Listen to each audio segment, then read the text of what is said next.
Hello lovely people, I'm K3N and welcome to week 9 of our Slow Stitch for 2024. Now I've been looking forward to week 9 because I knew from the very beginning that week 9 was when we were going to do a 9 patch.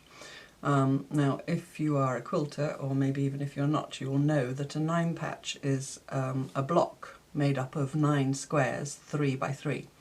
And I've always loved the 9 patch because I like threes of things. I've referred to that before, and in a 9 patch you get 3 threes of things, so there's a nice kind of symmetry in that. And also because you've got the 8 squares around the edge and then the 9th square in the middle square is almost like it's framed, so it gives you an opportunity, when you're designing or whatever, to put something special in the middle and frame it with the other 8 patches. So that's what we're going to do. But, and it's a big but, we are not going to do 1/4 inch seams and match all the points and do all that. Oh no. We're going to do something wonky. And I've got here a little journal where I did something similar to what I have in mind. And you'll see 9 little squares. And instead of joining them together with seams, I have done, wait for it, applique. And if you're new here and you're wondering why I'm saying applique in such a, exaggerated way, it's because apparently the English or British are the only people who say applique. It's very difficult for me to say it now without putting extra e's in it. Everybody else in the English-speaking world says applique. So yeah, I have had some good-natured discussions here in the comments and on Facebook about it, and it's become a bit of a thing. Anyway, so applique, that's what we're going to do. And the other thing we have to do, or we don't have to, but I want to, and I'm in charge, is we need some words, because I know I'm not the only wordy word nerd here. I know from some discussions that there's many of you that like words and so forth. And there is a poet that I discovered years ago who published a book called Grid Poems with a colleague of his called John Sowett, and the poet is called Brian Issett, and I will put a link in the description so you can go and look it up if you're interested. These poems are made up of 9 phrases, and they're set out in a 9 patch in a 3 by 3 grid. And the phrases, the poem reads from left to right in the normal way, and it makes sense, but it can also be read vertically by columns, and it makes sense. It's such a clever thing. If you like that sort of thing, I'm sure you'll love it.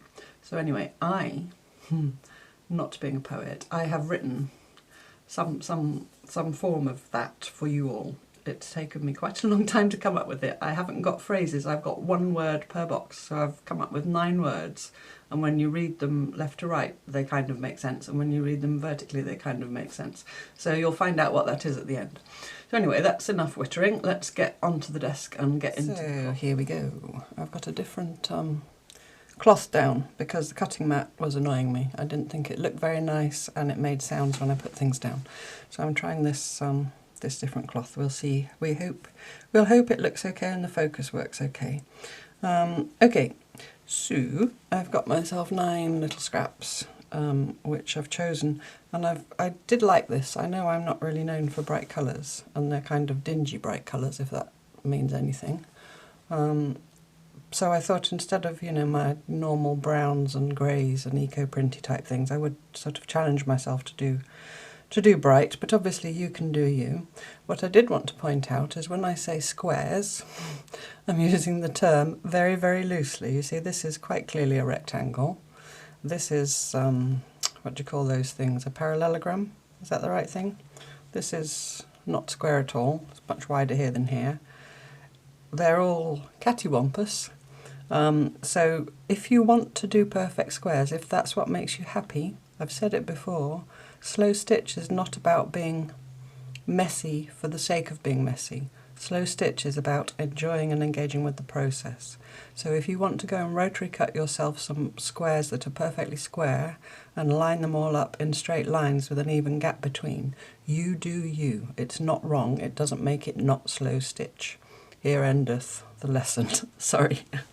I, however, am going to do them wonky. On this one you'll see as well that I've done lots of seed stitching in the background. because that really, when you do it densely, it really squashes down that background fabric, but I've done it in the same colour, so it's just giving texture rather than more, you know, it's not fighting with the bright coloured squares. I might do that on this piece. I'll see how the time goes, you know, when I've got all the squares on. So I am going to just cut squarish bits. I want to make sure that they're going to fit in my book, obviously. So I've got a little piece of, I'll just put that away now, I think you've seen it. I've got a little piece of linen which I've measured is the right size for my book. You obviously make it whatever size you want to fit your project. My book is, I think, is it 5 by 7? Can you shout if you remember? Because I don't remember. I think it's 5 by 7. So this, you know, fits on my page. But size in this instance does not matter. It's up to you. So all I'm going to do is, I find it easier when I'm doing applique. Sorry, I'll try and say it without, you know, I can't. We all know I can't. When I'm doing applique, I find it much easier if I'm going to do, you know, turn them. This is not proper needlepoint. We're not making a Baltimore album quilt or anything fancy like that. We're just, you know, this is the principle of. I like to baste the edges down first with that invisible baste. So then you end up with a little patch with all the edges turned under. This one is probably too big because it needs to fit. This is a bit of cotton Osnaburg. The lady in the Facebook group bought some and what came was not like mine. So look out if you're going buying new cotton Osnaburg. Hers was a very loose weave, you know, it had like the holes between the threads were about 1 millimetre looking at the photograph. But this is cotton Osnaburg anyway. It's been dyed with madder from my garden. Now I'm going to cut some off because it's going to be too big otherwise. So like I said, I do not mind if all my squares are different sizes. I'm turning the edges under any old how just to turn them under. You could do it raw edge if you prefer. There's no reason why you couldn't just, you know, stitch them on like that. I'm going to turn under just for a change. So all I'm going to do, I've just roughly finger creased that. I've got my needle with one strand of this, it's vintage mending silk stuff, but just a normal sewing cotton. If that's what you've got, you use what you've got. But you want something fine and neutralish coloured so that, you know, you don't really want this to show too much. So I'm just going to start in the corner, turn that under, come through from the back till I hit my knot. It's raining again. And then the tiny back stitch and a slightly bigger forward stitch. My forward stitch is about 1/2 inch because it's a teeny tiny thing I'm working on. And then I'm going to take another one. And I'm going to turn the next corner under.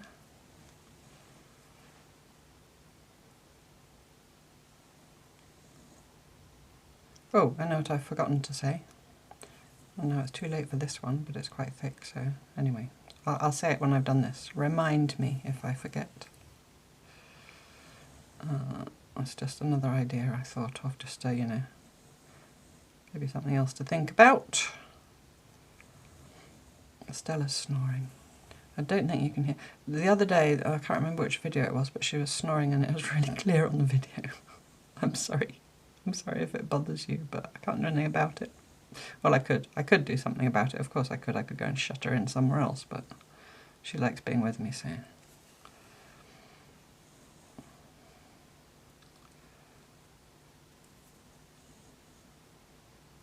Oh, the sound of her snoring and the sound of the rain. And also I've been pulling some late nighters and early morningers. Now that's really rectangular, but I'm going to go with it, since I told you it doesn't matter. Yeah, I've got an exhibition coming up in the UK in May, at the very beginning of May, in Gloucestershire. But I have to have my work finished. I am going to, after saying that, I'm going to make it slightly less rectangular. But I'm not going to pull it all out. Oh no, oh no, oh no. I'm just going to snip that beginning bit. Because it's only basting. Only has to hold it temporarily. This is how not to do patchwork.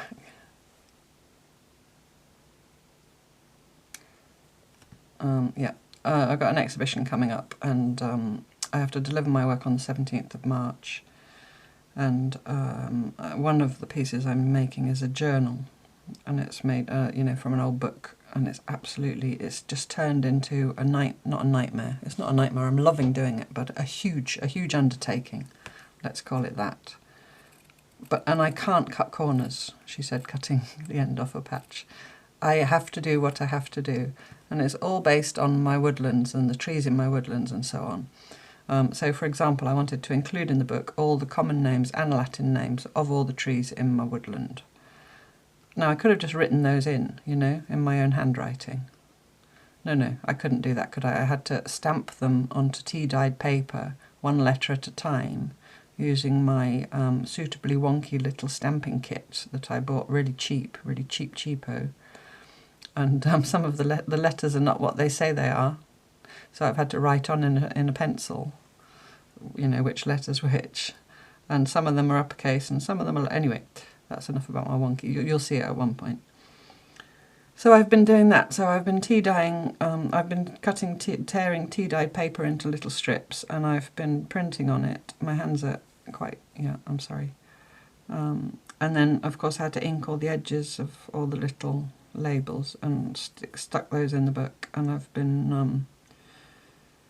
photocopying pages from my, you know, trees of Great Britain and Europe and tea dyeing those, and there'll be videos coming, not showing the whole process because that would be, you know, I think that would be literally a week of videos without any break.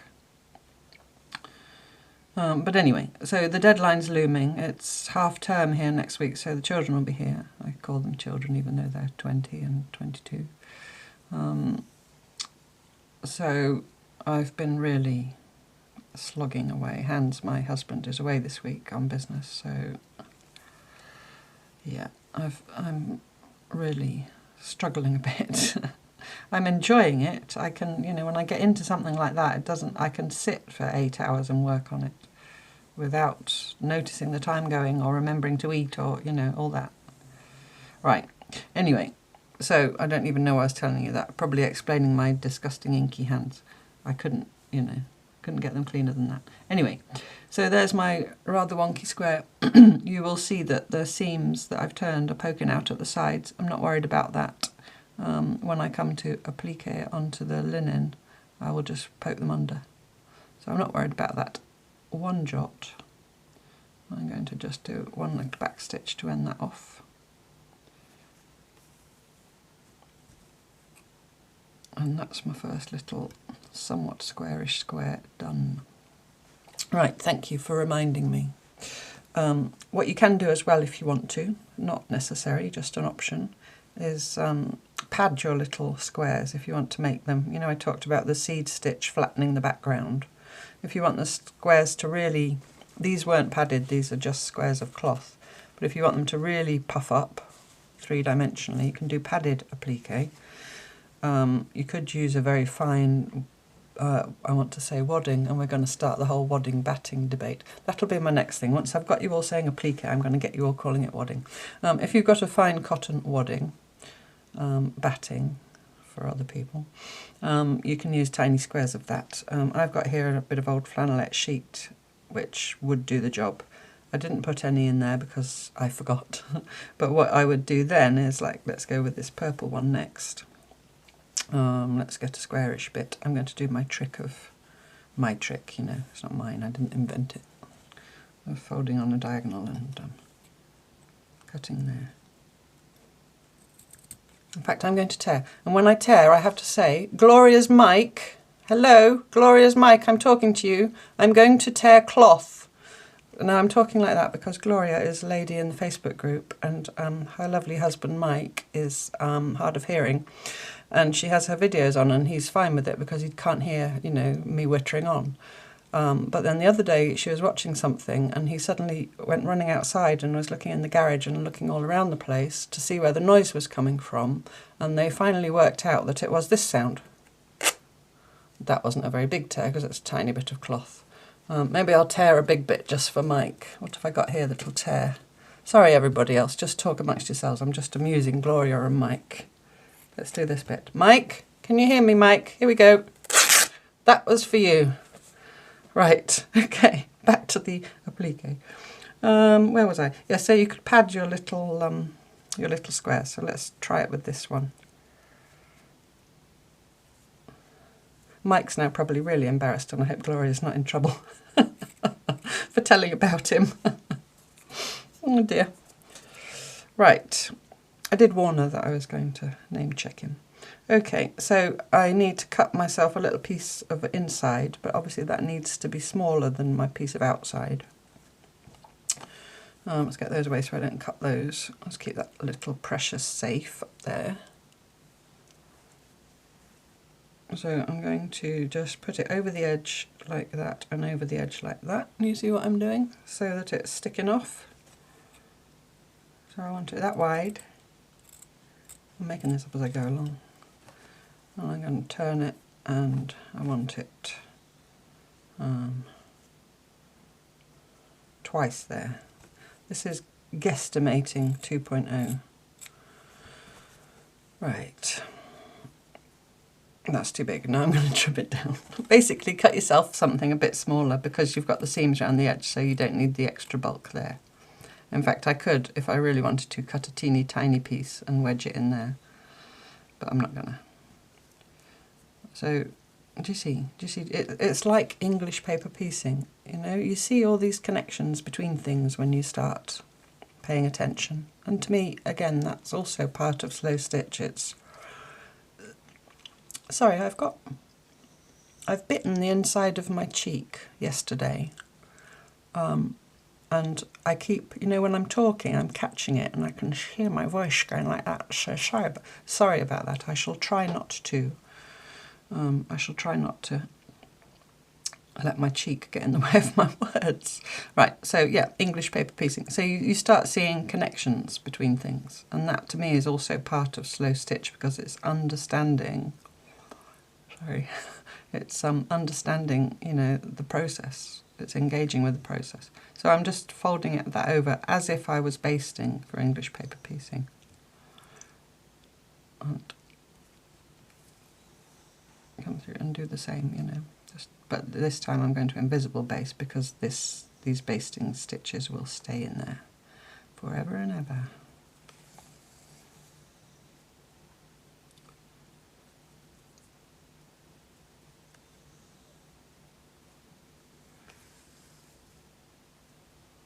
Yeah, and yesterday my mum came over for the day, which was, you know, lovely. We had a lovely day, but I was a little bit, I've got things I should be doing. But anyway, it was good for me to have a day off with my mum. And it was quite a nice day. It was grey, but it was a soft day, you know, one of those gentle days. Not cold, not warm. I went out in just a jumper. Or a sweater, if you're American, or... Do Aussies call them jumpers or sweaters? Let me know. And we went for a walk in the woods, and we went over to the far woods, because our woods are almost in two halves, and through the middle is a stream in quite a deep valley. And my mum, who is, you know, well into her 80s, I'm sure she won't mind me telling you, well, she won't know, because she doesn't watch me, is, you know, she's all up for the going up and down the muddy things, and I helped her over the stream, but yeah. And because I've got buried in the woods for my exhibition, this exhibition that I'm in, it's not only me, it's a few of us, some little cloth books that I made from old sheets. And it's for my journal that I'm making.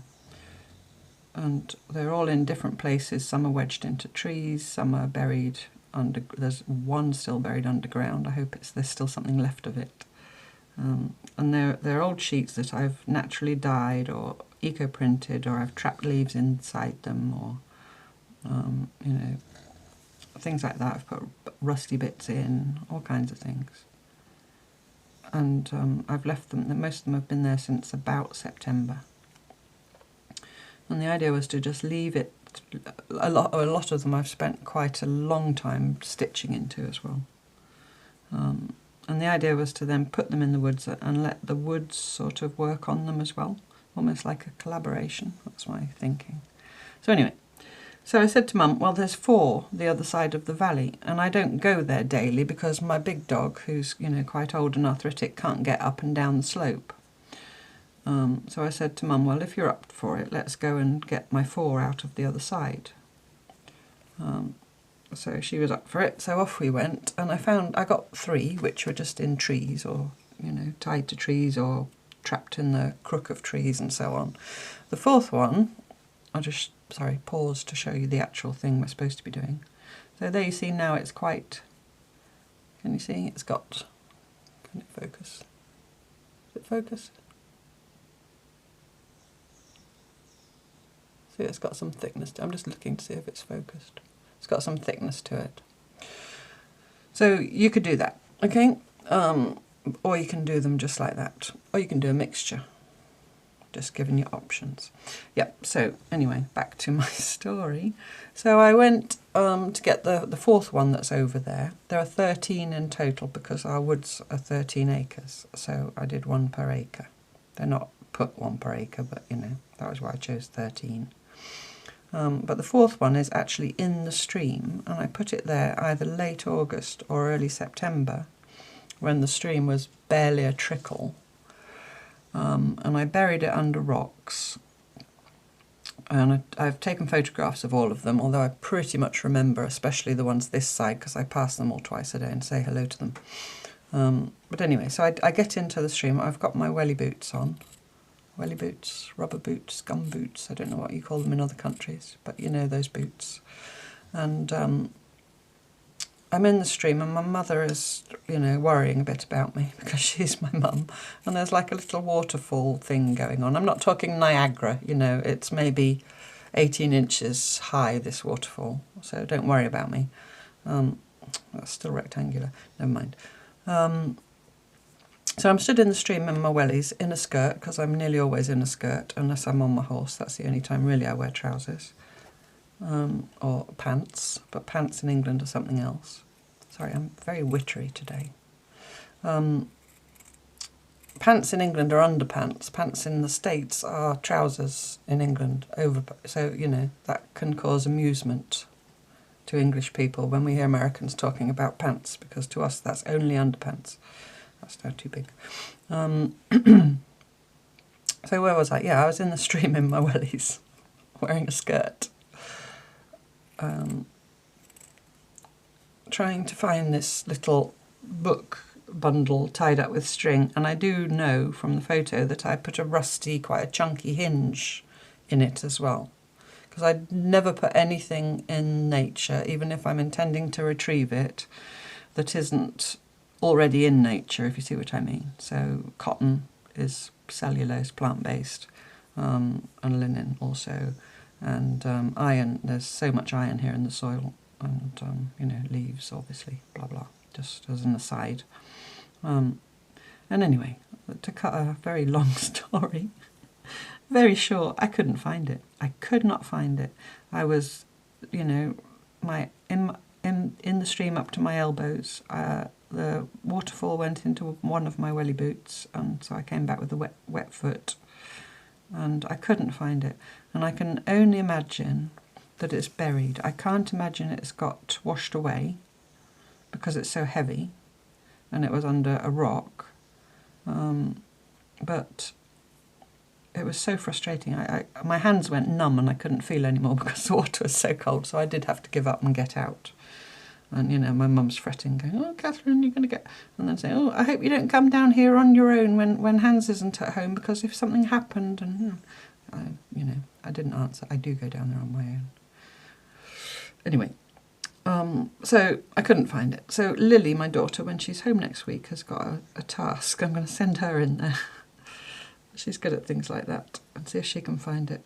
I think it must have just got silted up, you know, because the waterfall's churning up the sort of sandy, silty bottom of the stream. I think it must be in there, it's just buried. So I think I shall go down there with Lily and a tool of some kind, a trowel or something, you know, something to poke about. So anyway, I'll keep you posted, because I'm really determined that if it's there, I'm going to find it. My little book. I'm going to have to trim that as well. So yeah, it's not paying attention to what I'm doing. I haven't got enough there to fold over, so I'm going to sneak in there with my little snippy fiskers. That aren't as snippy as they used to be. And cut a bit off. It's, well, why am I wittering? Because I'm always wittering, but I think it's because I've been doing so much concentrated work that, although I had Mum here yesterday, although Mum, you can't get a word in. You see where I get it from. You cannot get a word in. But we both just talk at the same time and listen at the same time. And that way we get twice as much said. So none of my, the purple one's squarish, but the rest of them are very definitely rectangles, but you know, I'm going with it. Which way do I want to fold that? Just checking I haven't crept out of shot.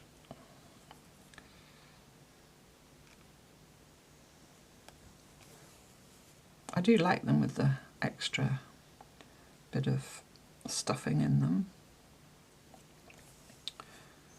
And they are also then very nice to applique down with the extra, you know. Just something satisfying about it. And when you applique the edge down and the middle fluffs up, there's like, you know, quilting, proper quilting. It's the same principle, isn't it? It's not only the actual pattern the stitches make over the surface of the cloth, it's also the fact that you create hills and valleys in your wadding. Wadding / batting. Okay, so I've got 3, only 6 more to go, and that's taken 25 minutes so far. I've got this bit of greenish green. Now let's endeavour to get at least this one square. I'm just going to cut the whole strip like that. Those will all go in the scrappy scraps by doing this trick. I'm not going to tear again, you know. Not that tiny bit. Right. And I need a middle square. I'm just going to eyeball it. I'm not going to try and do all that stuff I was doing before. I'm just going to cut a square and see. Hope it's big enough. Look at that. And having done it that way, it's much better than the way I tried to do it before. I'm going to just trim a sliver off that side. There's my needle gone. There he is. And also, in a minute, when I'm sewing these on, I can use the applique pins for the purpose for which they're intended, for once.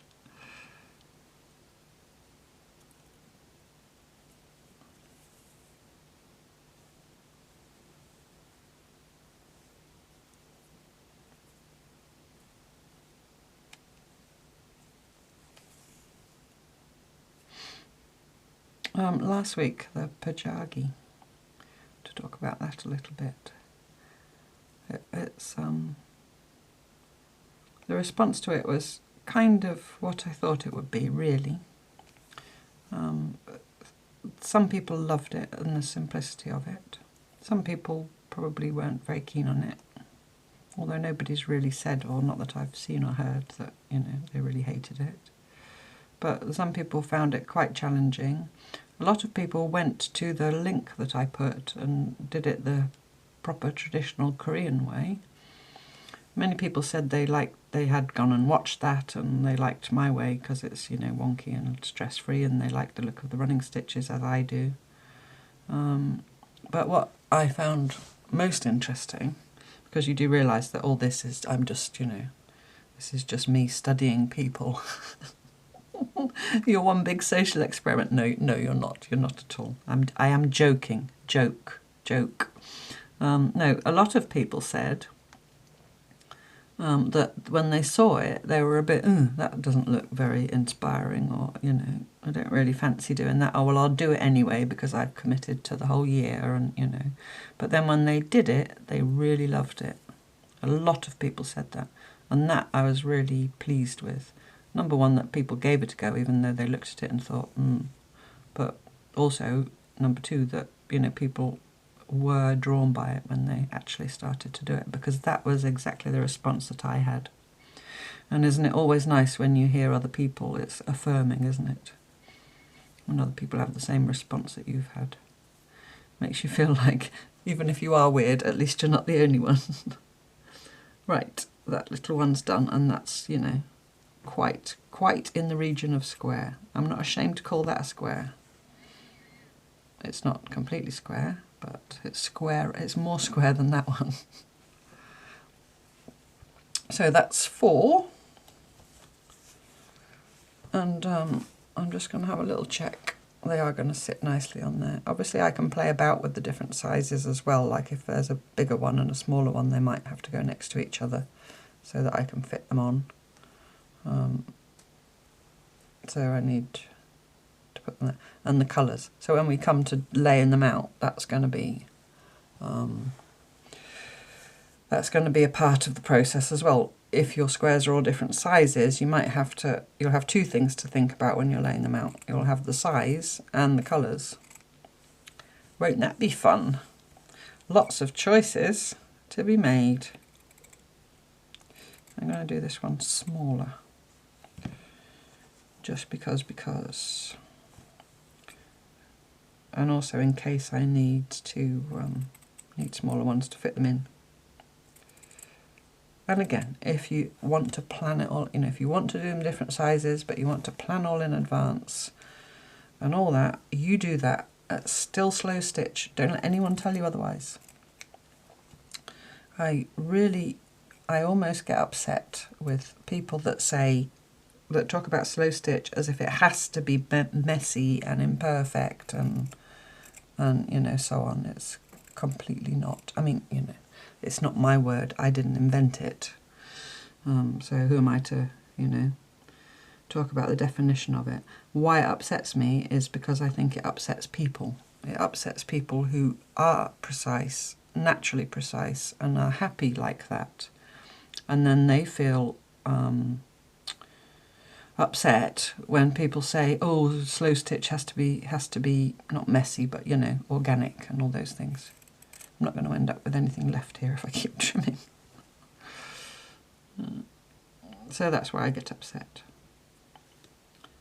I base my interpretation of what slow stitch is on Claire Wellesley Smith and her book Slow Stitch, which I shared with you a few weeks ago. Because for me, being English, that was, she is the queen of slow stitch in England. And so I base what I say about slow stitch on what she says. That's where I get it from. And I do think that words are important, terms are important. You can't just bandy terms around willy-nilly, slapdash, because then the meaning's diluted, Do you know what I mean? Do you know what I mean? So I think it is important, in a sense, to call things what they are and be maybe not super precise about it, but at least,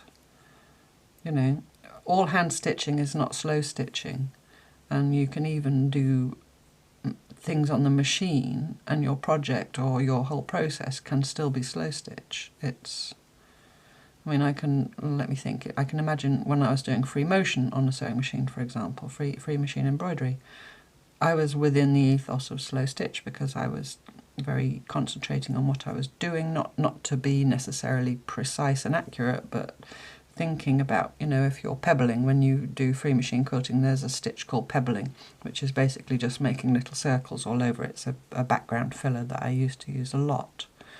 And there you're just, when you're moving your piece of work around under the sewing machine needle, You're just purely concentrating on how to fit all your pebbles into the little space that you're making. And do you want a big pebble or a small pebble, or do you do one big pebble and small pebbles all around it? Or it's absorbing, you know, it's mindful. And I would argue quite strongly that that is slow stitch, or that can be classified as slow stitch. Whereas other things that I see referred to as slow stitch, even if it's hand stitching, it's not, and it's... Sorry, I feel like I'm getting on a soapbox. In fact, I think I'm already on a soapbox. Maybe I should come down. But yeah, it's a little bit become a buzzword for anything hand stitched, and I feel that the meaning is in danger of being lost. You know, I nearly said the true meaning. The meaning as I understand it, as learned from Claire Wellesley Smith. I don't want to be, you know, I'm not here to be controversial. I'm just saying what I think.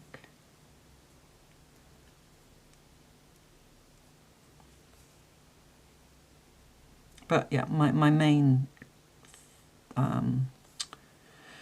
reason for banging on about it is that it should be something that brings pleasure and joy to people.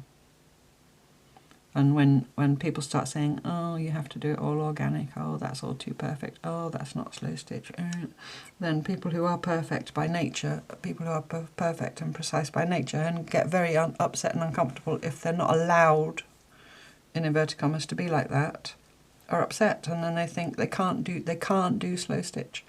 I'll stop now. Enough said. I'm sorry. Let me think of a funny story to tell you to lighten the mood. Oh yeah, I've got one. I've got a family story, which it's a bit of Auntie Lily's pillowcase. That's appropriate. Although the story's not about Auntie Lily, it's about my granddad. Yeah, it's a family story that my mum told me yesterday, and I had never heard it before, which leads me to believe there may be more things that she hasn't told me. I have to make sure she does tell me all the things. It's about phrases and sayings, you know. We've talked about those a lot. My granddad, rewind. My grandmother, when she was leaving the room, or, you know, going out the house or whatever, us children would always say, you know, that sort of slight separation anxiety that children get, or maybe it's just plain nosiness, also possible. When an adult goes out, you go, where you going, where you going? And probably they just want 5 minutes peace and quiet, you know. But my grandmother always used to say, if she didn't want to tell you where she was going, you say, Granny, where are you going? She'd say, there and back to see how far it is. I love that expression, and I use it myself. But my granddad, on the other hand, who's my granny's husband, I mean, you know, my granny, because if you watched Valentine's, you'll have seen Valentine's week 7, you'll have seen my two grannies. No, week 6, whenever it was. One granny I hardly knew, she died when I was a baby. So when I say my granny, I mean the granny I did know, my mum's mum. Anyway, her husband, my granddad Harry, who died when I was 9, so I do remember him. If you asked him where he was going, he would say, to see a man about a dog, which I think is a fairly common expression. I've heard that said by other people. But apparently my mum and her sister and brother would be asking him, where are you going? Where are you going, Dad? And he'd say, to see a man about a dog. But then my mum said my Uncle David, my mum's brother, his birthday is Christmas Eve. And one December, late December, they asked my granddad where he was going, and he said to see a man about a dog. And he actually was going to see a man about a dog, because he walked for 40 minutes, got on a bus and went to Guiseley, and they lived in Idle, which at that time was a village just outside Bradford in West Yorkshire.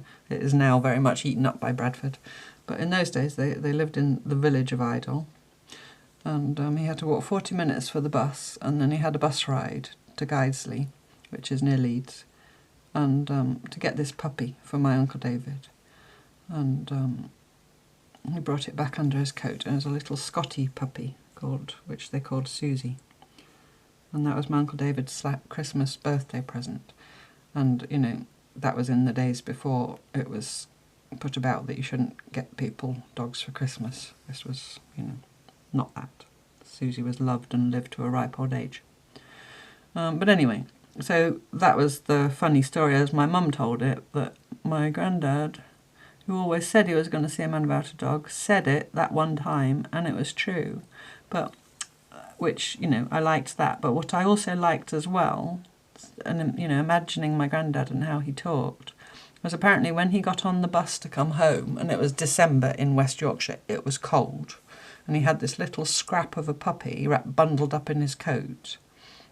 But anyway, my granddad got on the bus, and he said to the bus driver, 1 man and 1 dog, please. And the bus driver said, "Where's dog?" which is Yorkshire for "where's the dog?" And so my granddad just gently opened the lapel of his coat so that the bus driver could see this little nose and 2 big bright eyes peeping out at him. And the bus driver said, "Oh, that's nobbut a bairn, you don't have to pay for that." That was more Lancashire than Yorkshire, but anyway. I just love that. "That's nobbut a bairn," which is Yorkshire for "that's nothing but a child." Bairn is a word they also use in Scotland for child, I believe, and also wean, they say in Scotland, which is a small one. But I can just, when she told me that story, I could just see my granddad in his coat with this puppy. My granddad was a very gentle soul. With this little puppy for my Uncle David, who I'm sure was absolutely delighted, because still to this day my Uncle David loves dogs. He's always had dogs. And that was his first puppy of his very own. Susie, on the other hand, who was a Scotty dog, I don't know if I said that, she was apparently a very nice dog to everybody, but they still had her when my mum started being courted by my father, as they called it in those days. My father would come courting, and Susie, being very protective, would sit between them. My grandparents never had to worry about leaving my mum and dad alone in the room, because Susie would sit between them, and if my father dared to move, Susie would growl. Right, so I've now got 6 patches, and we're only 40 minutes in, so, you know, we're doing okay. And I haven't mentioned sewing hardly at all, apart from that long ramble about Slowstitch. Okay, remember this from Choices Week? This is that green that kept cropping up. Whoops. Ripped. Oh, Mike, did you hear me? Sorry.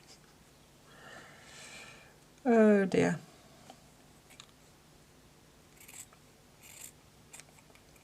Although I say that, I still have to sew them all onto the cloth. I definitely won't be seed stitching. I'll maybe do that later on. Maybe I won't sew it into my book. Maybe I shall. I'll see. I'll see how the time goes. I'll try and speed up a bit.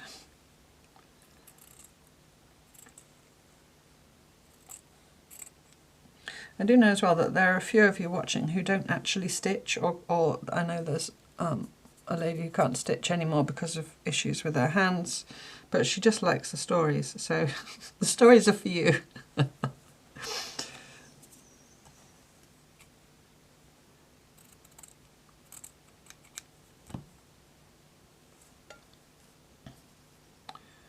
Here we go again, trimmy trimmy.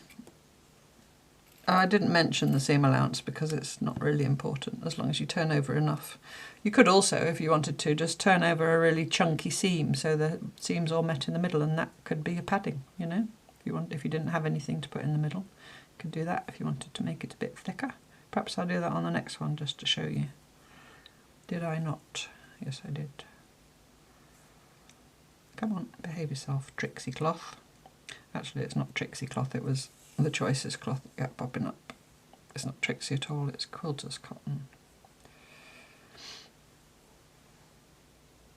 Oh yeah, somebody in the Facebook group, I'm sorry, I can't remember your name, commented, I think it was a couple of days ago,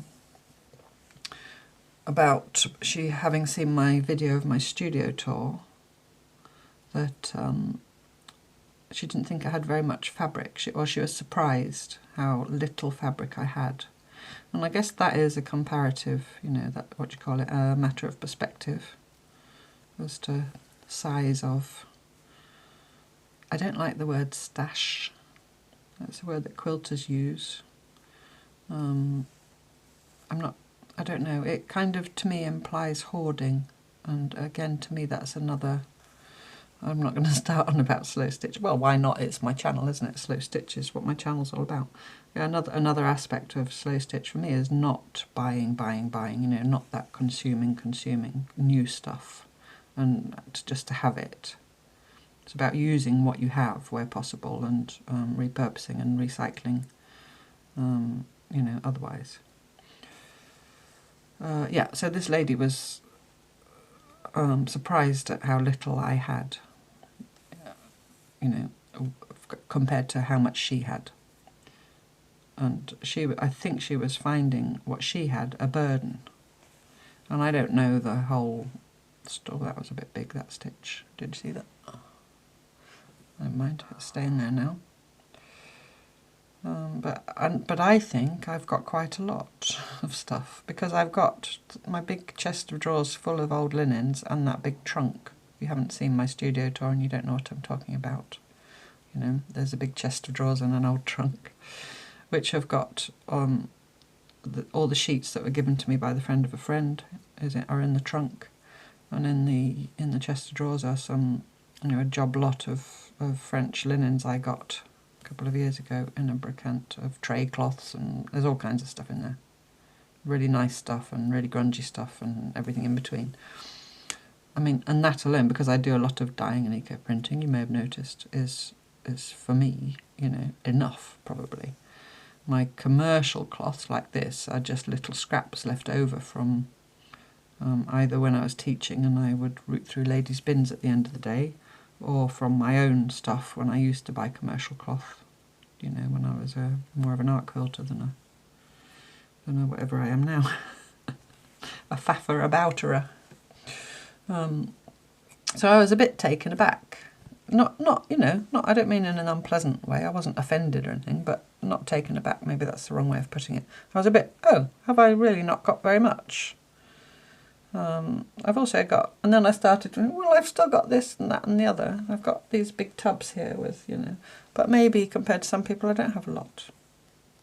I don't know, but you don't need a lot. And actually my rationale now for making my little bundles that I have here in open baskets, all of these, by the way, today came out of my tiny scrap basket, which you've seen before. Well, no, the basket's not tiny, the scraps that are in it are tiny.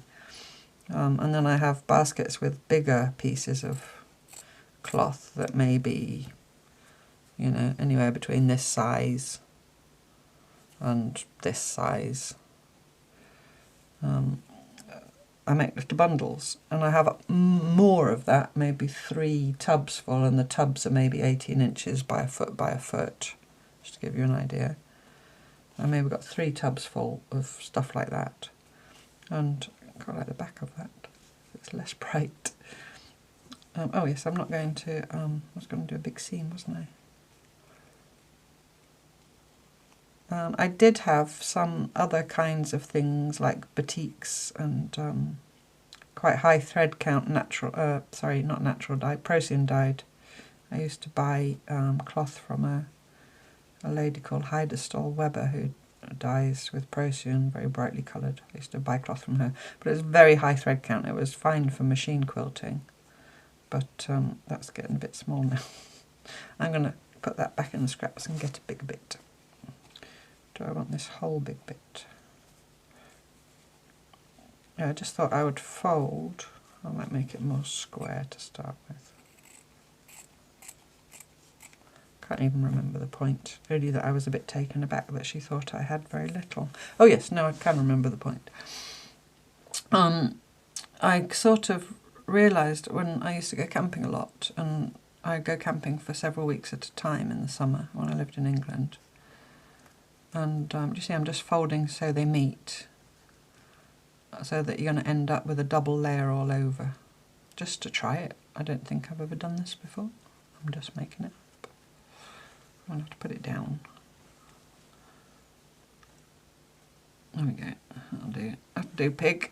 That'll do, pig. There we go.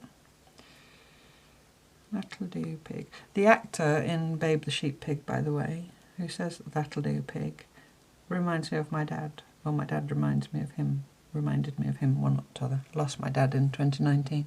Just something about him. He didn't really look like him particularly, but do you know that thing where... Another person who looks a bit like my dad is Lee Van Cleef, who used to be in the spaghetti westerns. Anyway, what was I talking about? Bundles, camping. Yeah, so when I used to go camping, I would take, obviously I couldn't take my whole studio with me camping for a few weeks, so I would make myself little bundles to take. And then I found that while I was camping, I was much happier working. I didn't have all that choice of stuff, and I would just, you know, pick from the small amount of stuff that I had and make things that made me happy. So that's why I then started, I thought, well, I can reproduce that at home. I shall put away in closed tubs the lion's share, so to speak, of what I've got. This is really high thread count, this stuff. And just keep bundles out and work from the bundles, unless I want something very specific or I want to make, you know, a much bigger project and I need more cloth. And so that's how that came about. So if you are overwhelmed by the size of your collection of cloth, let's call it, I would recommend that you do that. If you have the space to keep it and you want to keep it, put it away in sealed tubs and just keep some out. And then when you need more, you go shopping in your own stuff, basically. If you really are sure that you will never use it all, then just go through it, edit it, you know, take what you think you will use and find a good home for the rest. When I left England, I was teaching a monthly Slowstitch group in my local art centre, and I took in everything I didn't want to bring over here to France with me. And those ladies went through it, and what was left I gave to, I think it was Quilts for Linus, Linus Quilts. And they were happy to have it, or at least they said they were. I hope they really were. Okay, what I now want to say is something I just read this morning, because I'm doing it, is this is stab stitch. You know, when you can't go in and out in one movement, you have to go through and back, and it's generally how you work in a hoop. I don't really like doing it. I don't like the rhythm of it. But I really don't like it being called stab stitch because it sounds very violent.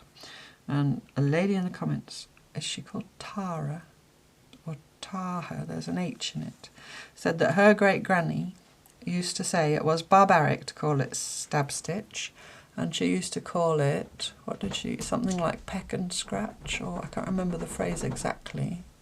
But the lady who wrote the comment, Tara, or Taha, sorry, I don't know if you say the H, calls it chicken stitch because of what her great granny used to call it. So from this day forth, I shall call this chicken stitch and not stab stitch. Chicken stitch, peck and scratch. I wish I'd written it down. I thought I'd remember. Right. But yeah, this is a sort of cloth at one point I would have loved when I was machine quilting, and now I won't say I hate it because that's mean, but it's not my favourite, which is what my daughter always says. My daughter does not like to say anything mean about anybody or anything, so what she says is, it's not my favourite. Oh, look at that, I'm quite liking that, I'm not even minding the way they are laid out, although that may change. So I just need one more of my onion skin dyed bit of my husband's shirt. Onion skin dyeing. That's probably because that's a good gateway, I don't want to say the word because it might get flagged. That's a good entry level thing to natural dyeing and eco printing if you haven't, is using onion skins. Nearly everybody can get them. They're non-toxic. And it's quick and easy and all the rest of it. So I've been saving my onion skins. When I lived in the UK, I used to go into my local supermarket regularly and tidy up the bins for, the onion skin, where the onion bins for them, and help myself to the skins. And I did tell them what I was doing, and I always carried a little piece of cloth like this pinned into my purse so I could show them. and they'd be thrilled to see it. You know, they say, "Oh, never would have thought." So you could try that if you want to start collecting onion skins in preparation. Now it will probably be, because of time, after I get back from England, so it probably will be late March, because I'm in England for 8 days, which will include 2 Mondays, so I'll have to pre-record 2 videos for you, because, you know, you would miss me if I didn't, wouldn't you? And also something for at least for the Wednesday in between.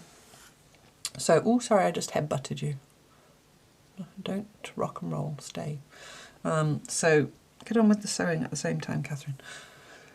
So yeah, so maybe late March there'll be something with onion skins. Now, so if you want to start collecting onion skins, go to your greengrocers, ask your friends to save them for you or whatever. Here in France, in my local supermarket, the onions are all in net bags. They're not loose. So I can't really do that here. I could go to try another supermarket, or go on the market. But anyway, I've been collecting and I'm keeping them separate, red onions and brown or yellow onions. Again, I think that varies between country, but you know the sort of normal onions, the brown/yellow ones and red ones. If you want to collect skins of both, keep them separate, because I'm going to show you different things you can do with them. Late March. Put it in your diaries if you fancy having a play with that.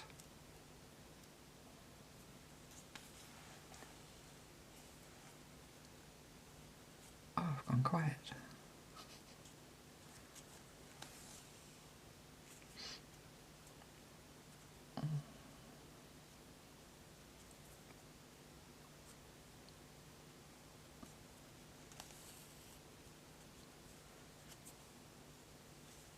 Oops. Yeah, so this was a bit of white shirt with a blue stripe through of my husband's, and now, thanks to the magic of onion skins, it's golden yellow. And this is nothing compared to the colour that you can get on silk.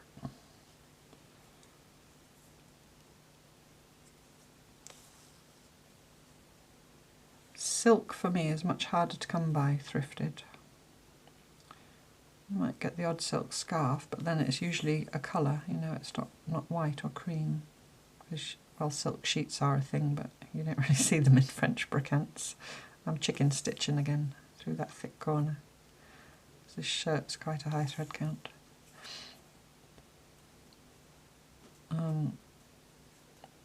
Yeah, so if ever I do see silk in a charity shop. But my favourite silk, and I've never ever found that thrifted, is silk noil, which is the shorter lengths of silk.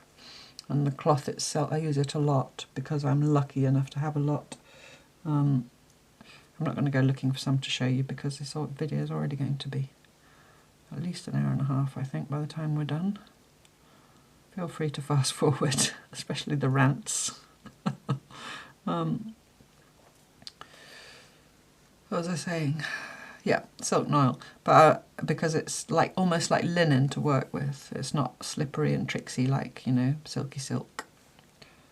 But I was very lucky because a good friend of mine who used to have a fabric shop in England, when I left England as a parting gift, she gave me it was nearly a whole bolt of silk noil.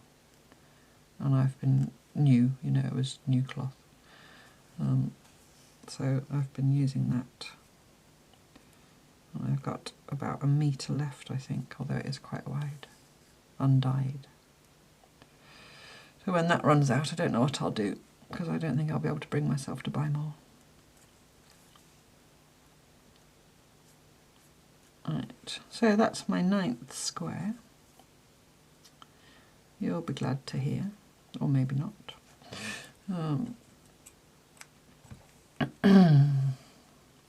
I hardly dare edit these days because so many people have got, not cross with me, but say that they're upset when I edit. Either because I'm not good at it, so it goes all jumpy, or because they think they're missing something, you know, they're missing, you know, whatever I'm doing off camera. Right, so I'm going to crack on with this. I'm not sure I like that little one in the middle.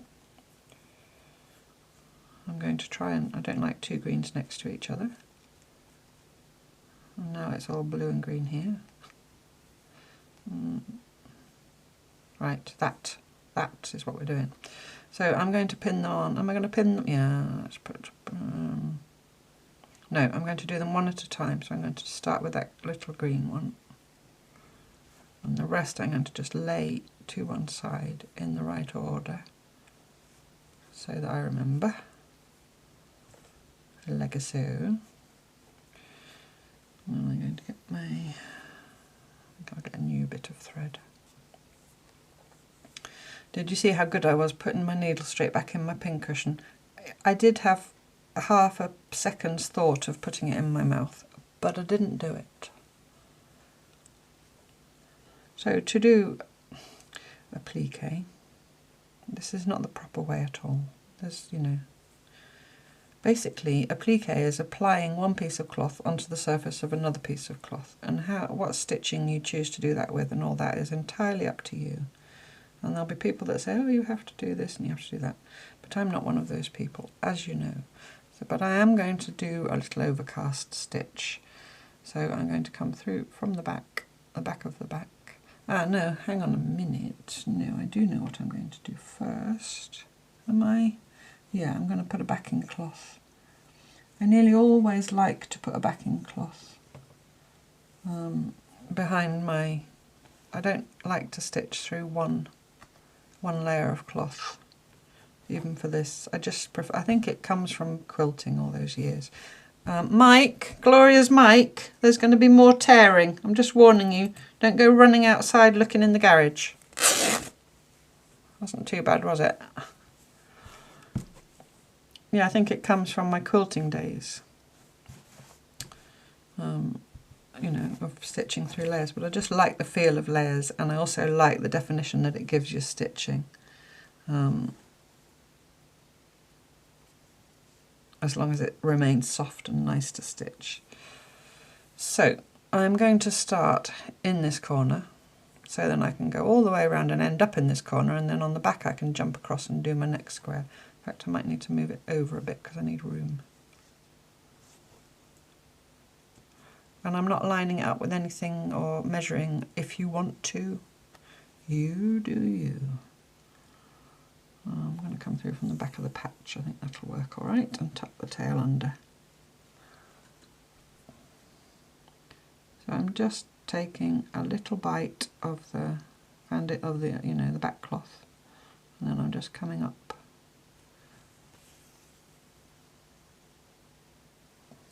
And try and bring it closer, and the trouble is it then goes fuzzy. So do you see I'm just going just off the edge of the patch into the back, and then I'm going along under an angle with my needle and coming up. And between my stitches is about, I want to say 3 or 4 millimeters, or 3/8 of an inch. It's not 1/4 of an inch, it's slightly less. But I would say look at what you're trying to achieve, which is you're trying to achieve that piece of cloth being attached to that background, and that's that. And then the most important thing then is that you have pleasure doing it. So if you do it neatly and all your stitches are perfectly even, then that's great. And if you do it with big visible stitches and it's all wonky and that makes you happy, that's also great. Both a slow stitch, and I'm going to stop saying it now because I think I've said it enough.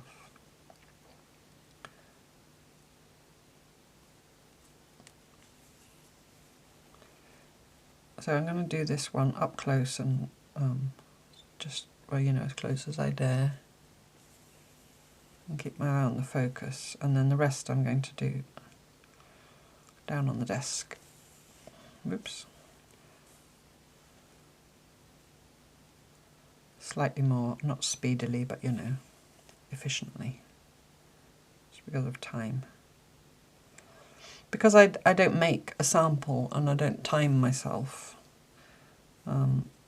See here I've got the seam allowance poking out, so I'm just sticking it under with my needle. You see what I'm doing? I have no clue how long these things are going to take. You know, I have a vague idea because I've done similar things, but I haven't really paid attention when I've been doing things for myself. Naughty, naughty, naughty, we'll get you out if you're going to snag the thread. So I don't make the whole thing and time it and then come back and maybe that's something I should do, but I'm sorry, I just can't do that. I'd much rather do it live and fresh and, you know, for you straight away. I just think more spontaneous, but also the time it takes, especially at the moment with the aforesaid journal thing that I'm working on.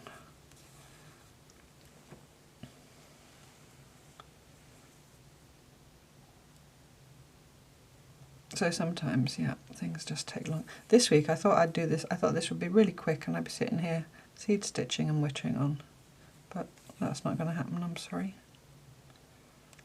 So I'm just poking that seam allowance in behind. I hope you can see, if I'm not bringing it towards myself.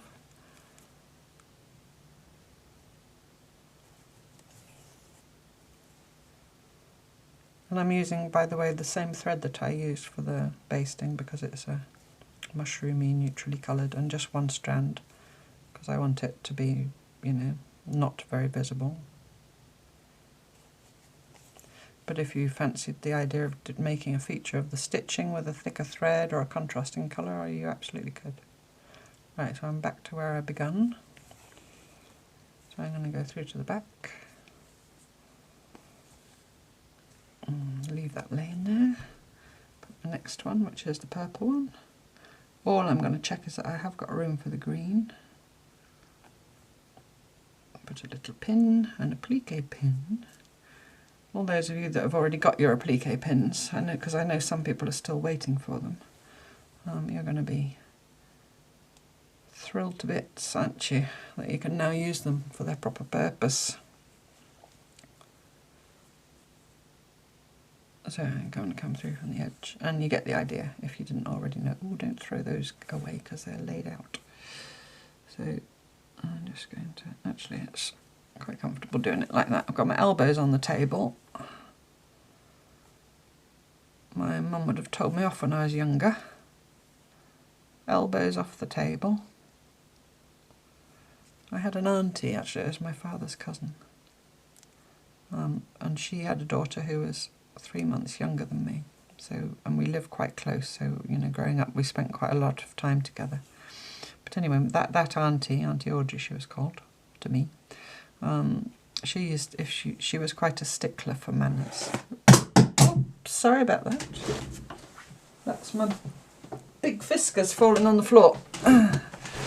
She was a stickler for manners, especially at table, as she called it. And if you put your elbows on the table, she would say, "All uncooked pork chops off the table, please, girls." I can hear her now. Oh dear. And I was thinking of that now when I put my elbows on the table. Dear old Auntie Audrey.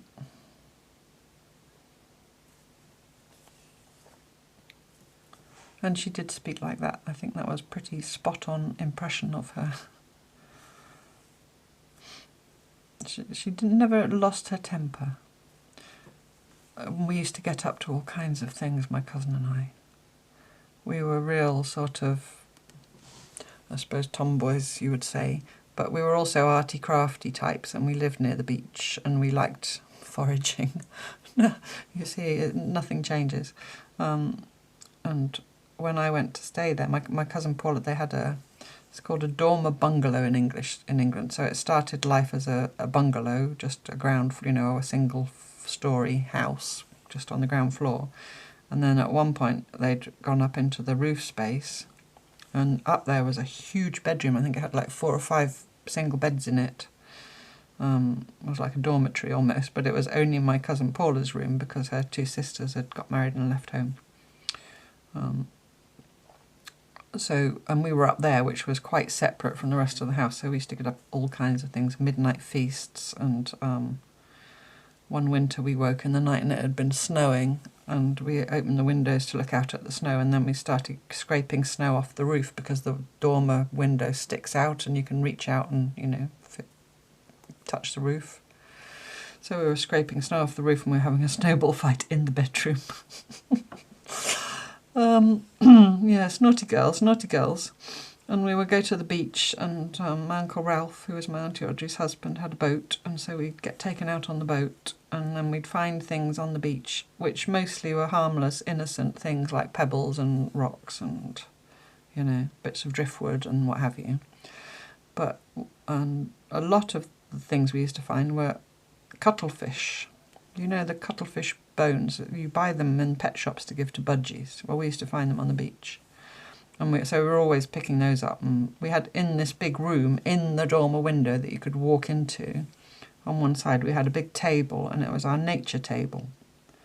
And we had a big old sheet laid out on it, and all our finds were laid out and then catalogued with little slips of paper saying where we'd found it and the date and what it was and all that, you know. We were probably, what were we, 8, 9, 10, that sort of age.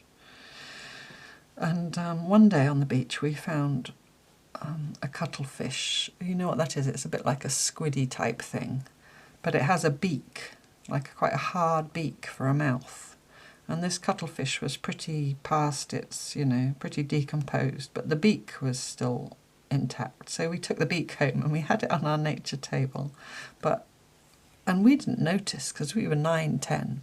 But apparently it really began to stink after a while. And Auntie Audrey used to come up there as little as possible.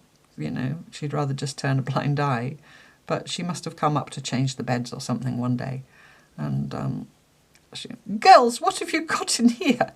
It's absolutely reeking. I can hear her now. And it was this blooming cuttlefish beak. And she made us throw it away. And we were begging and crying because it was our most prized possession. But no, I don't want to end off. Yes, I do, because I'm in the wrong place now. Yeah. Oh dear, poor Auntie Audrey. But yeah, I'd often go and stay there in the summer for, you know, we'd have, we called it Izzy Wizzies when we stayed over at each other's houses, which came from a children's TV show, I think in the 70s, called Sooty. And he was a little glove puppet that didn't speak, and he had a magic wand. And he would, he didn't speak. It must have been what his person that operated him said Izzy Wizzy for magic. So I don't know. I don't even know why we called it Izzy Wizzies, but we did. Sleepovers. Let's put that one there. And if I start here, a bit of forward planning, then I can do the next one this way. Yeah, Sooty and Sweep, I wonder what happened to them. Now that pulled through, I'm going to do a back stitch. It's because it's quite loose weave, my foundation cloth. I wonder what happened to Sooty and Sweep.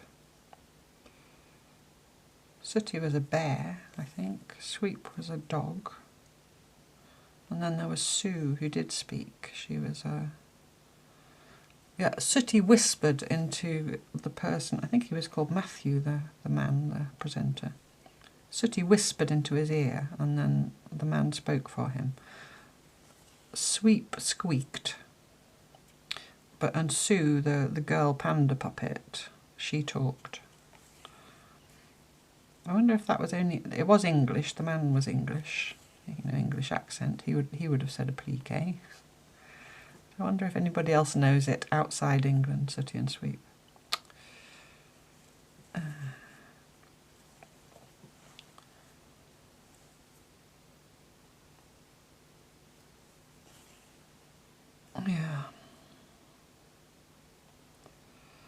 Yeah, I'd never really made the connection between what I do now and what I used to do with my cousin Paula with foraging for things. And then we would always be doing something artsy craftsy as well.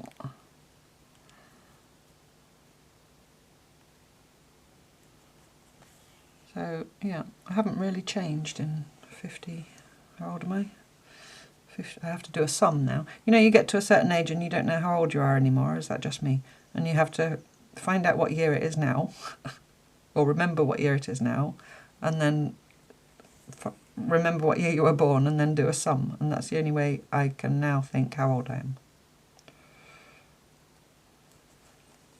I'll be 59 this year, in June. I got caught up. So yeah, so in 50 years, it's taken me 50 years to realise that there's a connection between what I was like then and what I'm like now.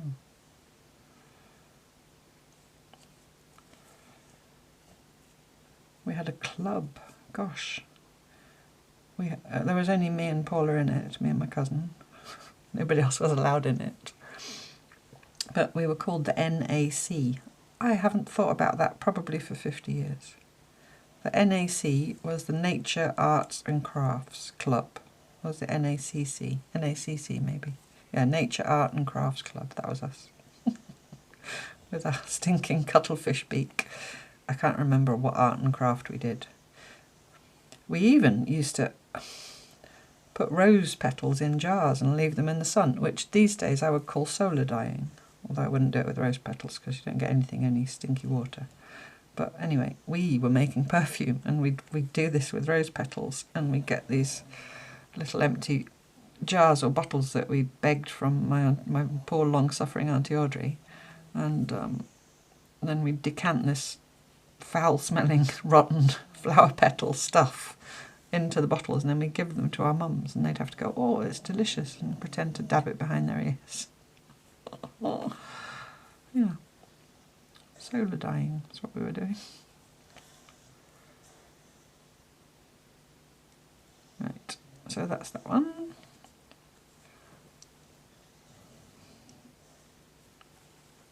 Now it's the bright pink.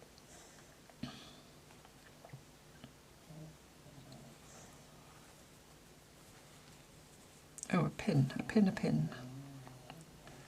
So I turned that because that was too straight a line with that. I'm deliberately making it wonky. Someone told me about a book called The Wonky Donkey. I must look it up, because I had not heard of it.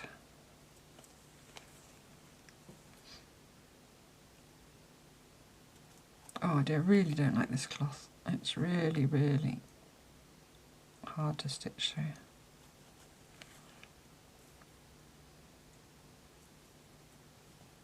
And I hope my thread's not going to break because this thread is a little bit fragile.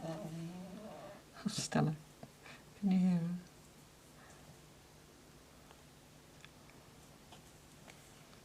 her? I'll be gentle with the thread. I do not want it to snap.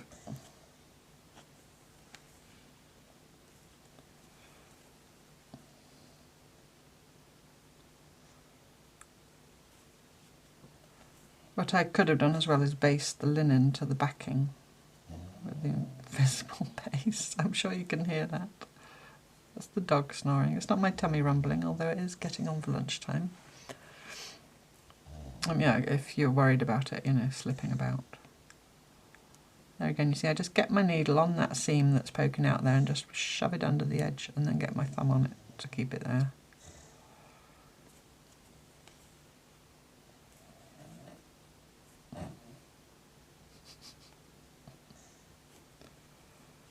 She's on that chair behind me. I don't know if she was in the... Sometimes when I'm doing the introduction bit, you know, when I'm sitting facing you, talking to you, she's on the chair behind me and I'm not aware of it until I watch it back to make sure it's all okay. Oh, I'll be glad to get this bit sewn on. It's most unpleasant.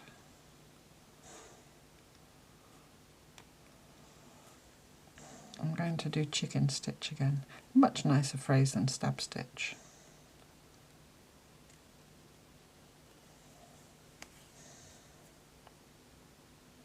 I can't even get that seam allowance under, so I'm just going to leave it where it is. It's just really stiff fabric.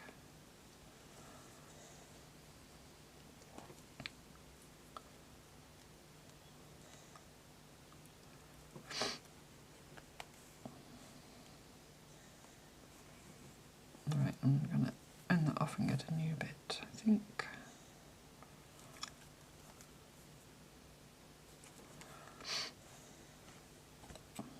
Snip. Out you come.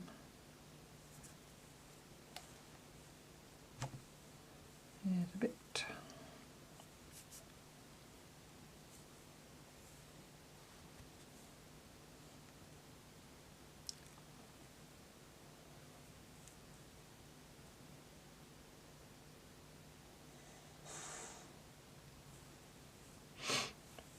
The microphone hasn't failed, I was just not talking briefly.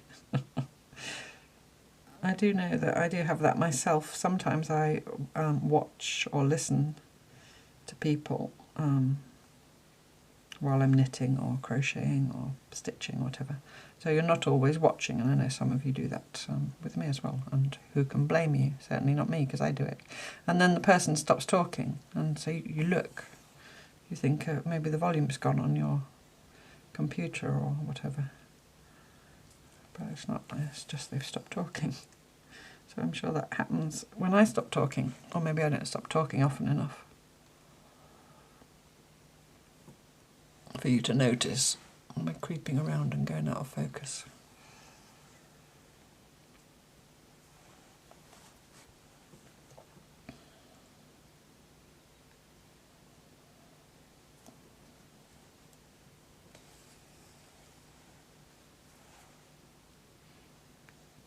What I need to do is make sure that I keep on the same level, you know, in terms of where I am in relation to the camera. It's when I start coming up and down quickly that it goes blurry. I cannot turn the autofocus off on I'm actually filming with my phone. I don't have a fancy camera. When I first started doing this, we did look into it, but I said to my husband, I just don't want to invest, you know, right at the beginning until I'm sure that it's something that's going to, you know, carry on. So at one point I will, but the thing is I have no clue at this moment what to get. And it's not a cheap thing to invest in, and you don't want to get the wrong thing. And a lot of things I read before I started doing this online was that the best video camera you can get is the one that's already in your phone. So that's why I use my phone. But my phone does not, you know, many people have said in the comments, why don't you turn off the autofocus? I'd love to. I can't. It doesn't have that feature. So I just have to work with what I have and do my best and hope that it's not making you all feel sick and dizzy if it goes blurry. And, you know, experiment with the background and be careful not to move my hand up and down too much, but only from side to side.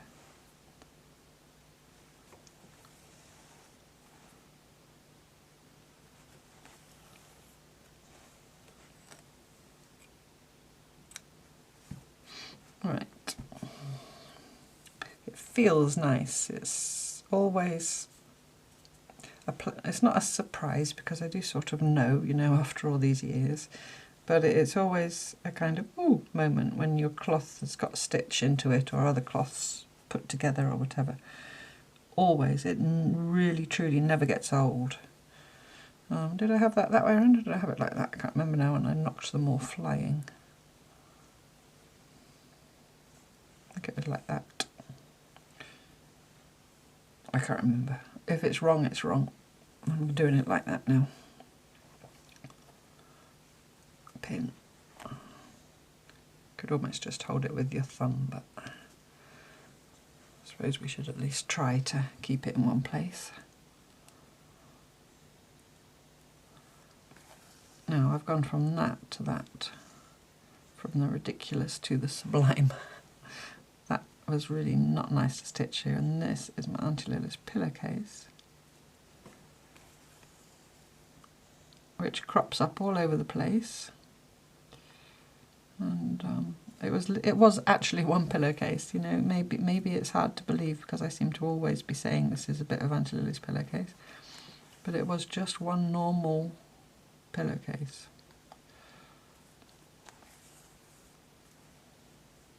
But it's so thin and soft and old, it's lovely to stitch through.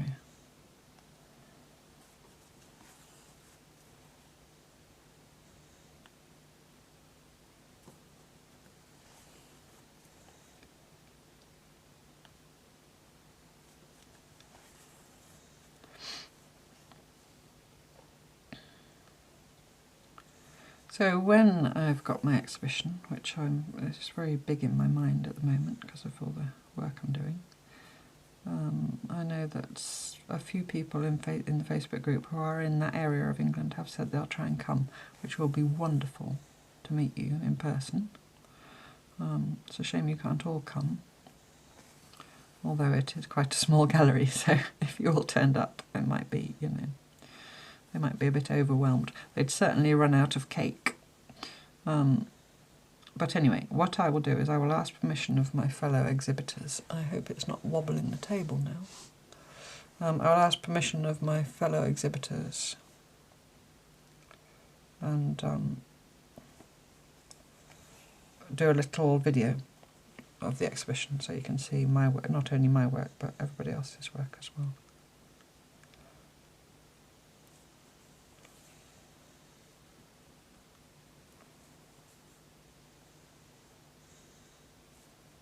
Yes, I hope me stitching with my elbows wasn't making the table go all wobbly. Well, it'll be what it'll be. Like I said, can only do my best. I know that some people have their camera stand attached to not to their table, especially people junk journaling and, you know, doing that kind of thing where they're cutting and stamping and inking and but there's a shelf here. Again, if you've seen the studio tour, you've seen my big long shelf, but it would just be too high up if I clamped it on there. I'd have to sort of rig something somehow, and then I won't knock it when I make the table wobble. I'll have to look into how I might be able to achieve that.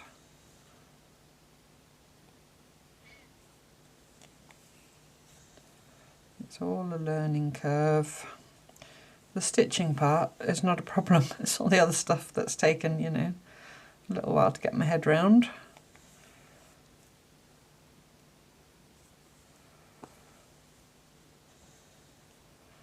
Okay, I'll have to end off because I'm in the wrong place. I'm just trying to stay aware of, you know, like not making sudden movements either, because that makes it go out of focus. Oh dear.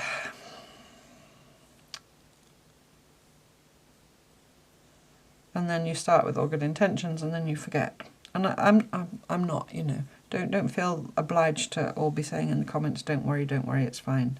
I'm just venting here. I don't need you to, you know, I don't need you to say it's fine. I sort of know it's fine, otherwise you know, you wouldn't all be watching me.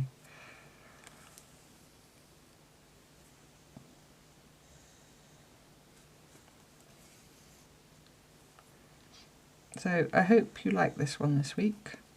I thought it would just be a fun one.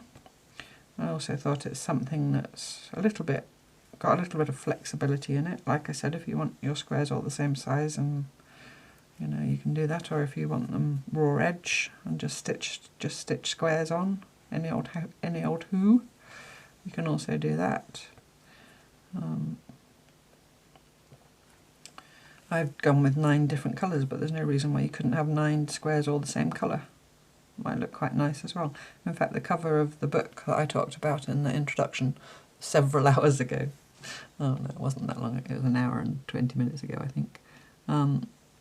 That's black, it's a black 9 grid on a white cover.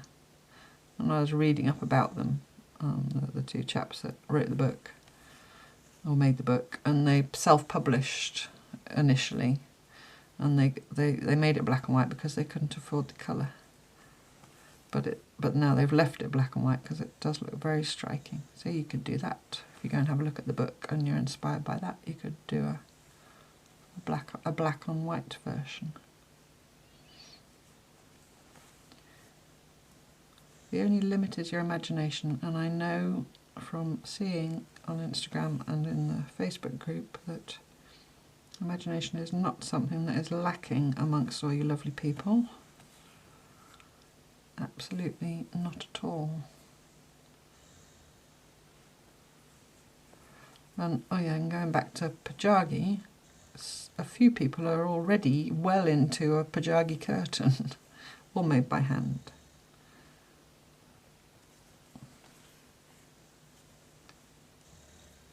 Which is amazing.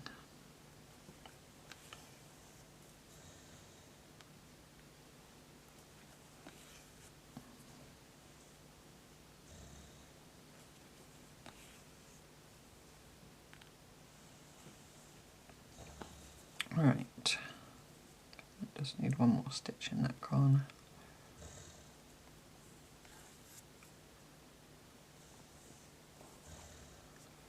There you go, and end that off. I would recommend at least giving it a go with a bit of stuffing in them. Now I feel them, you know, between my fingers. They've got real substance to them, and because it was just flannel sheet, it's still lovely to sew through, apart from that nasty tricksy one. Nasty little hobbits is. You know, it just gives an extra dimension. And I will not be seed stitching for you all, because that really, really will mean that I'll have to go and sit in town and upload it. This an hour and a half will usually just about upload overnight, but anything more than that.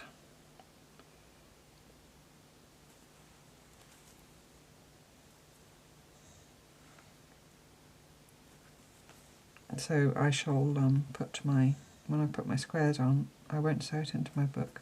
I will, however, share the poem with you, what I did right. Ooh, that went a bit far out, that stitch, never mind, we'll go with it. And I'll write that into my book. And then next week I will show you it with seed stitch, and at the beginning of next week's video. And stitched into my book when I, you know, you'll see, obviously you'll see the book because the book appears every week, as do I.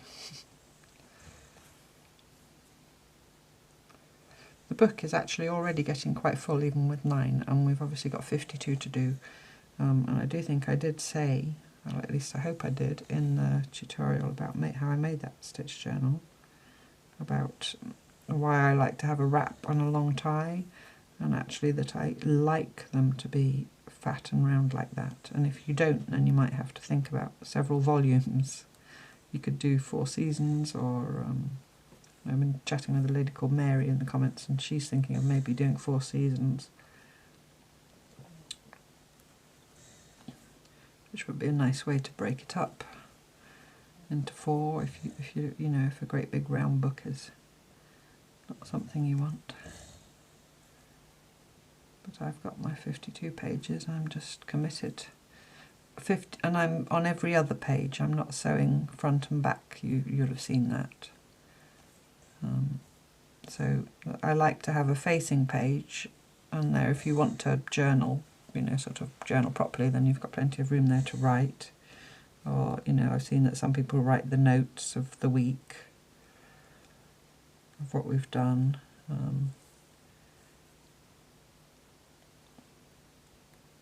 But also I think it's nice to have the one piece in splendid isolation on a double page spread, just a personal thing. And then the page opposite, it almost acts as a protective page over your work, you know. If you put 2 pieces face to face, and I don't know, say there were beads or buttons on one and the other was a bit delicate and silk and lace or whatever, one might, you know, rub the other. Am I doing the naughty thing? I'm sorry. I'm doing the naughty thing. One might damage the other, you know, abrasion. If that was something you were worried about, you could put a bit of tissue paper or something in between, like they used to do in photo albums. They're probably still doing photo albums. Oh, excuse me. There we go. So, this is going to be a long one this week. Oh well, you know where the fast forward button is. I hope. I need to squeeze those 2 in. There's going to have to be a teeny tiny gap. Although I do understand that some people have said they like long videos, because, well, sometimes I put on a playlist of somebody's if I'm stitching or knitting, because you don't want to be stopping every 20 minutes to find yourself something else to watch, do you?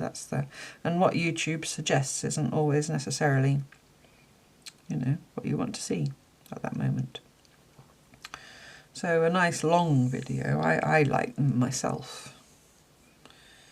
because I know I can sit for an hour and listen to somebody and, you know, or watch somebody without being disturbed.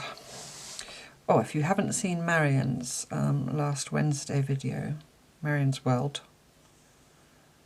that's the case in point. I was actually making some little stitchy cards for this exhibition that I keep banging on about. And I had Marion's video on. So I was listening and, you know, I was looking up every so often. And I often do that, and then I'll go and watch it again properly when I've got a cup of coffee, or, you know, to just sit and concentrate and watch it. So anyway, so I was watching, I was listening, and then I glanced up and I saw her take a big handful of scraps of wool and thread and I don't know what, and just plonk it into the middle of the piece of, I think she's working on a vintage tablecloth for her weekly thing, Slowstitch project. And I was like, "Ooh, what are you doing there, Marion? Are you sure?" Well, another part of my brain was going, hey, it's Marion, it's going to be beautiful, she knows what she's doing. And of course she does. But what she did with this pile of, if you haven't seen it, just go and watch. What she did with this pile of wool and thread and, you know, it's just not, I think it was beyond aughts even, it was really the tiny snips. Like the ends of her Fair Isle knitting, I think, were in there, and all kinds of colours, just like plonk in the middle. And then she worked her magic with her needle and thread, and it became a tree. It literally grew into a tree before my very eyes. And I said, wow, so loudly that I frightened myself, and I had to rewind and watch it again. It was just breathtaking. Anyway, if you haven't seen it, go and see how she does that. I'm sure if I did it, it would look a complete mess.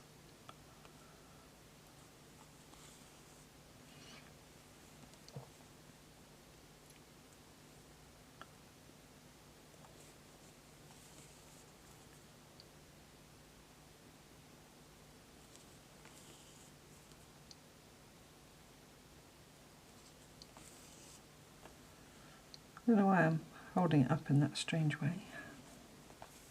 Drop my shoulders. That's probably, and that's me noticing in myself, a little bit of, not stress, too strong a word, but that this is too long, the video is too long. And I can feel that my shoulders were hunching up around my ears. And so I've noticed that and consciously relaxed them. I would notice that a lot in students when I was teaching, especially free machine quilting to beginners, that I would go around the room and I would, you know, stand behind someone and warn them, obviously, because they're, you know, sitting at a sewing machine and those things can be dangerous. I say, I'm going to gently put my hands on your shoulders, don't be alarmed. And then just say, relax, because they would be sitting there with their shoulders literally up round their ears, gripping onto their quilts for dear life. And yeah, I felt my shoulders coming up. So just be aware as well when you're stitching, not only of what's going on here on your little cloth, but also what's going on in your body. And your hands, you know, if you have hand issues, remember to stop and have a little hand yoga. And be careful of poking yourself. I've seen quite serious wounds in the Facebook group of thumbs and fingers and so on. I would say don't stitch cloths that hurt you. Or maybe look at how you're holding the needle. Thimbles obviously always an option. I personally don't use one, but that's just a personal thing. But it shouldn't be physically hurting you. Obviously, occasionally you jab yourself with the needle because you mistime your action or whatever. But if it is hurting you, or if you need to, you know, have surgery, or not surgery, if you have to visit the doctor because your thumb is, or your fingers are so badly damaged, then there's something that needs to change. Right, here's my little bit of onion skin dyed shirt. I know from experience that this shirt is quite thick as well, but I'm hoping I to do chicken stitch. I'm so calling it that forever. So much nicer than stab stitch.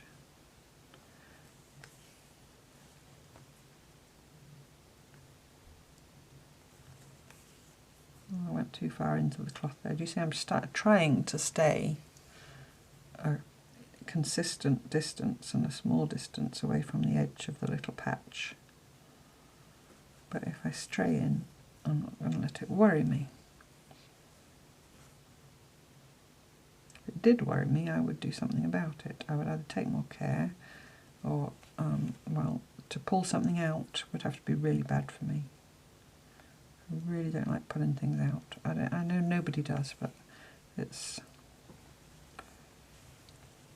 The only thing I like undoing is if I do English paper piecing, and I know a lot of people glue based, and a lot of people don't stitch through the papers, they just stitch the cloth on the corners.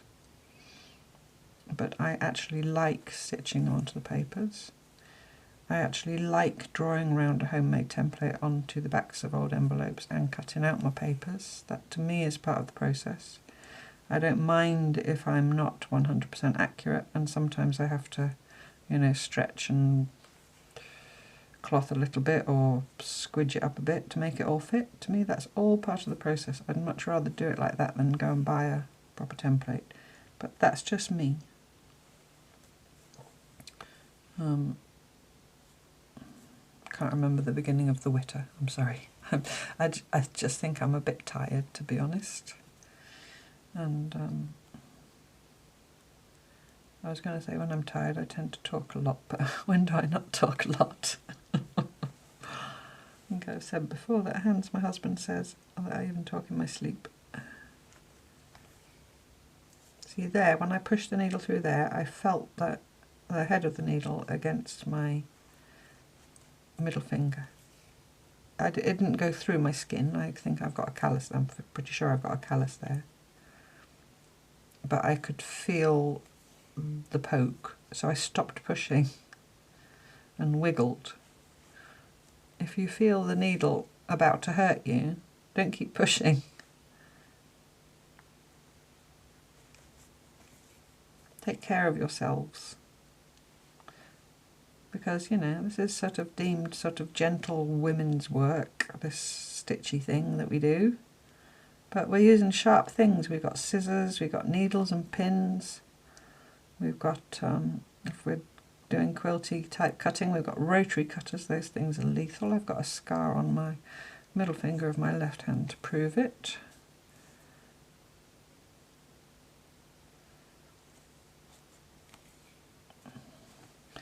So just be careful of yourselves. Right, I'm on the home stretch. I actually feel the desire, it will probably never happen, to get a huge big piece of cloth and millions of, well maybe not millions, but hundreds of these little squares and do a whole big cloth like this. You could make a project out of it. You could work out roughly how big a cloth would fit one a day, and for 100 days or something. Not 100 because it doesn't divide into a grid, but you know, a number that divided into 99.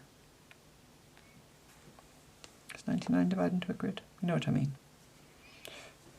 Yes, because it would be 9 nines, wouldn't it? Ooh, hello, 9 nines. Yeah, one day, put that idea on the back burner. So anyway, I'm going to end off. And then I'm going to open my book and place it and do the date. And I'm going to tell you the poem, but I'm not going to sew him in the book because I do want to do the seed stitching because I just love the way that made it look. So I shall go and do seed stitching all in the gaps, teeny tiny seed stitching. If you want to do seed stitching this week on your piece and you don't know how to do it, there is a video in the Slowstitches playlist of seed stitch. I'll put a link to that below as well since I'm cheating and going, but it's, you know, it's an hour and 3/4, people. I can't try your patience too much. Right, so here's my book. Oh, pardon me. Here's my book. Here's my grannies. Hello, grannies. Here's my words. I wrote them down in case I forgot them. I'll put them off camera. So that's where my piece is going, my pencil. So if you remember way back when I was wittering on about poems that were read that were 9 words that way, and phrases rather. So here's my poem to you. So I'm going to write it on here, hopefully in frame. So the first word is here. Can you read that?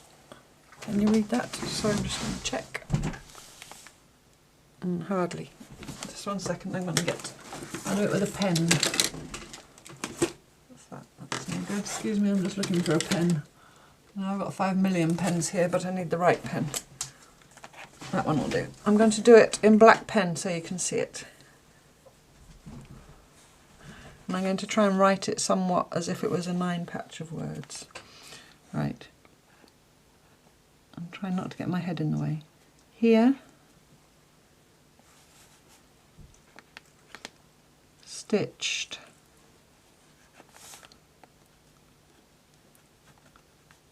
Slapdash. To get that one in there. Are cloth scraps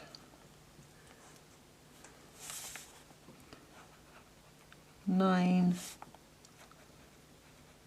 patches. What's the last word? Begins with an A and 2 P's. Applique. So here stitch slapdash are cloth scraps 9 patches appliqued. And then we'll read it the other way. Here are 9 stitched cloth patches slapdash scraps appliqued. Thank you, thank you, thank you.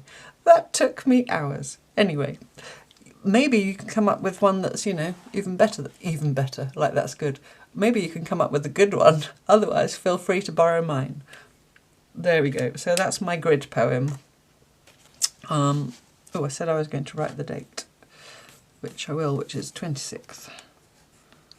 26th of the 2nd, 24. K3N kiss. Just try and get that ink off my fingers, it's really bugging me. And there's my little thing, and I'll show you it next week, seed stitched, and I will have stitched it onto there, and then you'll flip it up and there will be the poem. Here's stitched slapdash are cloth scraps 9 patches appliqued.